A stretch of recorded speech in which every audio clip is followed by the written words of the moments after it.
आप देख रहे हैं डीसी न्यूज इंडिया और मैं हूं आपके साथ दिव्या।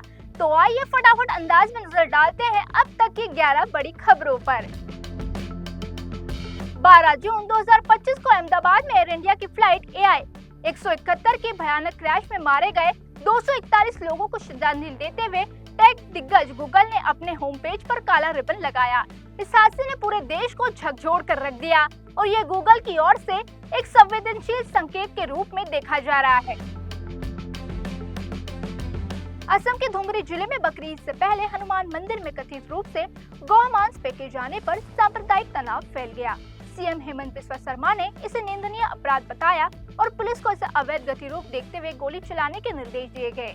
उन्होंने मंदिर की सुरक्षा के लिए खुद पहरेदारी की बात कही और गौ मांस माफिया के खिलाफ कड़ी कार्रवाई का आश्वासन दिया।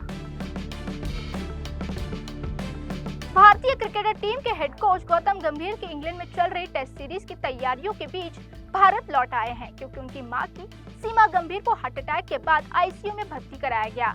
गंभीर 17 जून को दोबारा इंग्लैंड लौटेंगे और 20 जून से लॉर्ड्स में शुरू हो रहे पहले टेस्ट मैच में टीम से जुड़ेंगे।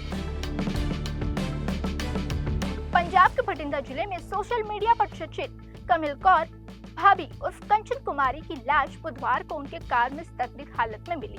पुलिस ने हत्या के आरोप में 2 निहंगों को गिरफ्तार किया, जबकि एक अन्य आरोपी फरार है। इस मामले में सीसीटीवी फुटेज भी सामने आया है। ये मामला इलाके में सनसनी का विषय बना हुआ है। मिडिल ईस्ट में तनाव चरम पर पहुंच गया है, जब ईरान ने 100 से अधिक हथियारबंद ड्रोन इजराइल की ओर भेजे, जिसके बाद मिसाइल हमले की आशंका जताई जा रही है। ये प्रतिक्रिया ऑपरेशन राइज लॉर्ड्स इजराइल द्वारा ईरानी परमाणु ठिकानों पर किए गए हमलों के जवाब में आई है। इजराइल ने भी ईरान के 100 से अधिक ठिकानों पर जवाबी कार्रवाई की और दोनों देशों के नेता अब खुल के युद्ध की चेतावनी दे रहे हैं। उत्तर प्रदेश के सिद्धार्थनगर जिले के ढेबुरा थाना क्षेत्र नजरघाट गांव में इंदौर के राजा रघुवंशी हत्याकांड जैसा मामला सामने आया है, जहां एक महिला ने 18 साल बाद प्रेमी के साथ मिलकर अपने पति की हत्या कर दी। दिल्ली निवासी संगीता की शादी कुन्नूर में हुई थी, लेकिन 2 साल पहले बलरामपुर निवासी अनिल शुक्ला ने प्रेम संबंध बन गए। 2 जून को कुन्नूर लापता हुए और 5 जून को संगीता ने उसकी गुमशुदगी दर्ज कराई। जांच में जब पुलिस ने सख्ती से पूछताछ की तो संगीता ने कबूल किया कि उसने अनिल के साथ मिलकर पति को जहर देकर राप्ती नदी में फेंक दिया है। 10 जून को नदी के पास कंकाल बरामद किया गया और दोनों आरोपियों को गिरफ्तार कर लिया गया है। अभिनेता कमल हसन की फिल्म ठग लाइफ की कर्नाटक रिलीज पर विवाद गहराता जा रहा है। कन्नड़ भाषा को लेकर दिए गए उनके बयान पर कर्नाटक उच्च न्यायालय ने शुक्रवार को सवाल उठाया कि क्या उन्होंने अब तक माफी नहीं मांगी है। हसन ने कथित रूप से कहा था कि कन्नड़ तमिल भाषा से उत्पन्न हुई है, जिससे कन्नड़ संगठनों और साहित्य परिषद ने आपत्ति जताई है। राजकमल फिल्म से कोर्ट ने फिल्म की सुरक्षित रिलीज की याचिका दी है, जबकि परिषद ने फिल्म पर रोक लगाने की मांग के साथ खुद को याचिका में पक्षकार बनाए जाने की मांग की है। अब अगली सुनवाई 20 जून को होगी।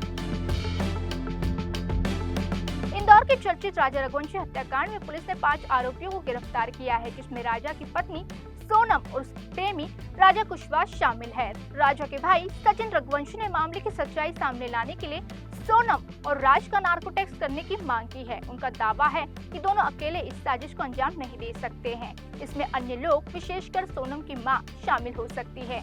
उन्होंने फास्ट ट्रैक कोर्ट में मुकदमा चलाने और दोषियों को दोहरी आजीवन कारावास की सजा दिलाने की मांग की है।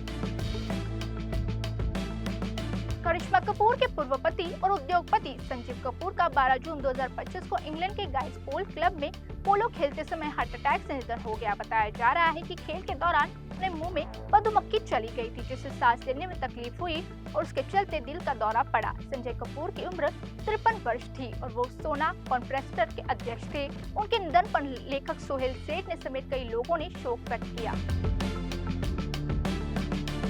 दिल्ली एनसीआर में भीषण गर्मी से जूझ रहे लोगों को राहत की उम्मीद है, क्योंकि मौसम विभाग ने गुरुवार शाम से मौसम में बदलाव की भविष्यवाणी की है। गरज चमक के साथ हल्की से मध्यम बारिश और 40 से 60 किमी घंटा की रफ्तार से हवाएं चलने की संभावनाएं जताई गई हैं। दिल्ली में तापमान 45 डिग्री से ऊपर पहुंच चुका है और हीट वेव को लेकर रेड अलर्ट जारी है। वैज्ञानिकों के अनुसार हाल ही में तूफानों की कमी एंटी साइक्लोनिक सिस्टम के कारण गर्मी बढ़ गई है।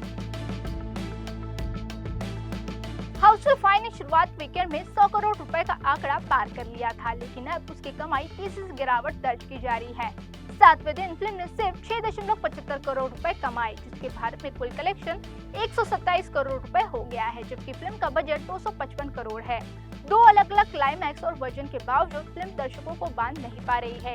इसका फ्लॉप होने की आशंका जताई जा रही है। तो ये थी अब तक की 11 बड़ी खबरें। देश और दुनिया की तमाम बड़ी खबरों के लिए बने रहिए DC न्यूज़ इंडिया के साथ।